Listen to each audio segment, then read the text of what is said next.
Tonight, Mariah Carey.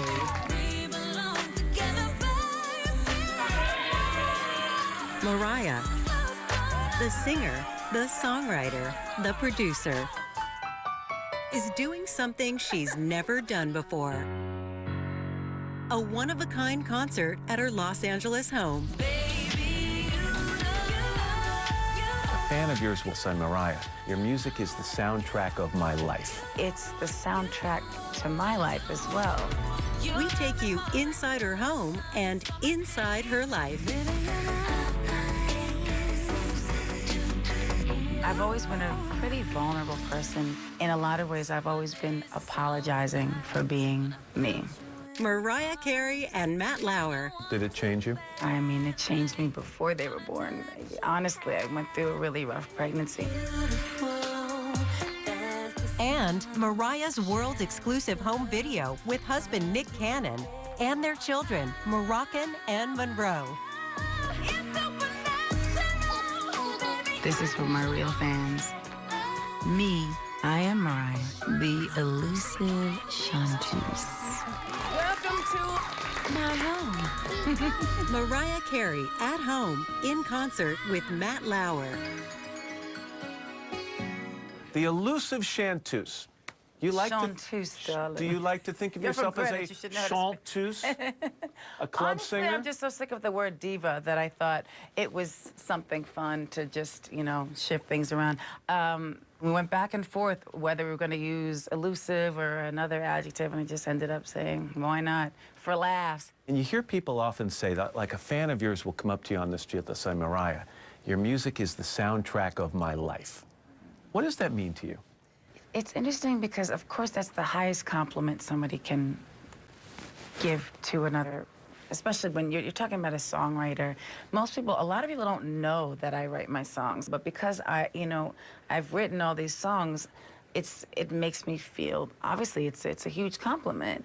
And the thing is, it's the soundtrack to my life as well. Do you ever get bugged by the fact that a lot of people think you just sing the songs? I do. It's very irritating.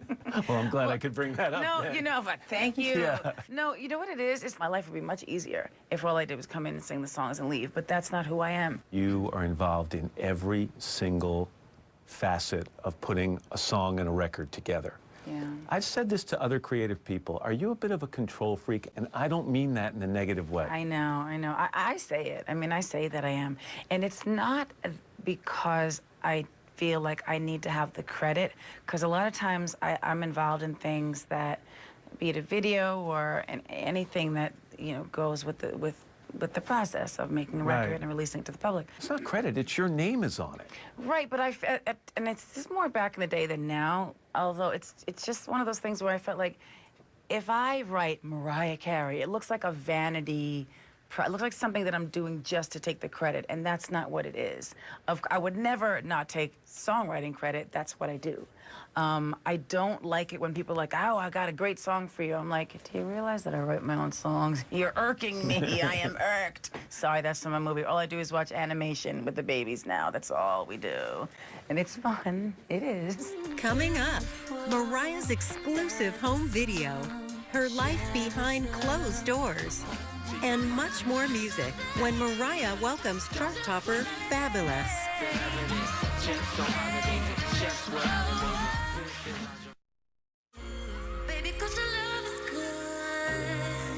Once again, Mariah Carey and Matt Lauer.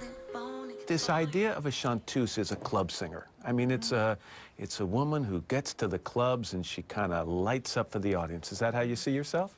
Well, I think when I first started singing, I started singing when I started talking.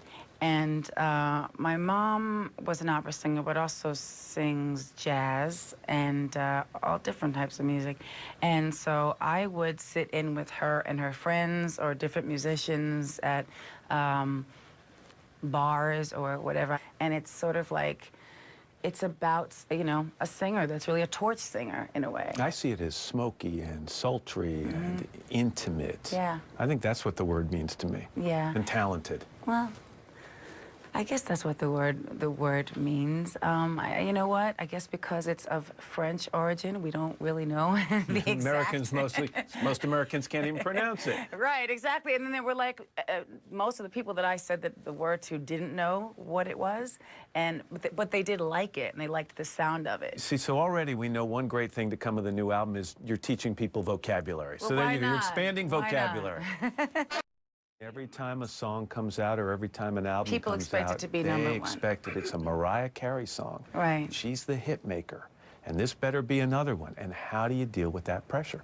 Well, I feel like the pressure of that and the ups and downs, like I feel much more empowered now than I did back in the day because I feel like I was always insecure as a child. I didn't have like the world's easiest upbringing.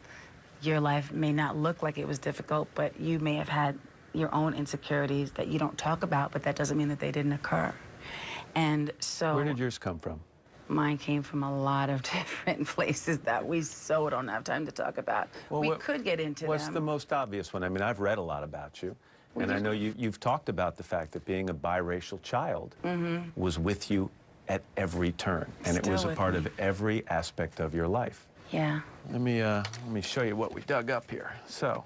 Dug that up. That was done at 3, right? That was 3.5, around 3.5, yeah.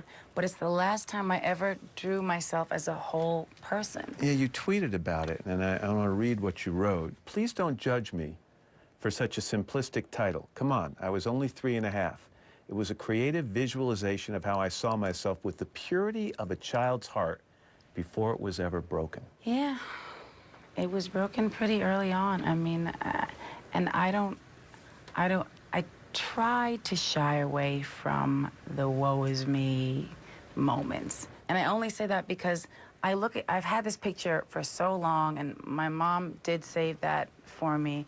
And like I said, it's the last time I ever drew myself as a whole person. Like after that, I started drawing, well, there was an incident that occurred after this where I was in nursery school. Because I am from a biracial family, I guess the assignment, if you have assignments in nursery school, was to draw a picture of your family. And so it was a colorful picture, and my dad was colored with the brown crayon, and the kids were sort of in between, and my mom was with the white crayon. And this is also probably people who weren't thinking about it that deeply, but it scarred me for life in terms of they said, "Oh, sweetie, you picked up the wrong crayon."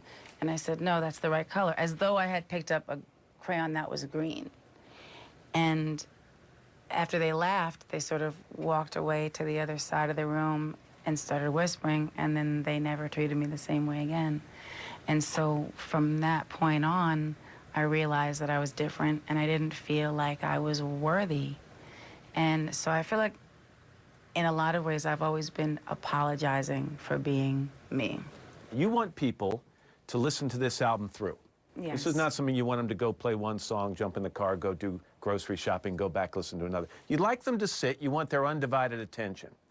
When I did it that way, I found myself trying to read between all the lines. Okay, what is she talking about there? Is she referring to this? Does that line mean? So you were listening to the words more than the music? Both. I was listening to both. Is that what you want when someone's listening to your music? Do you want them to analyze every word, or are some songs just for fun?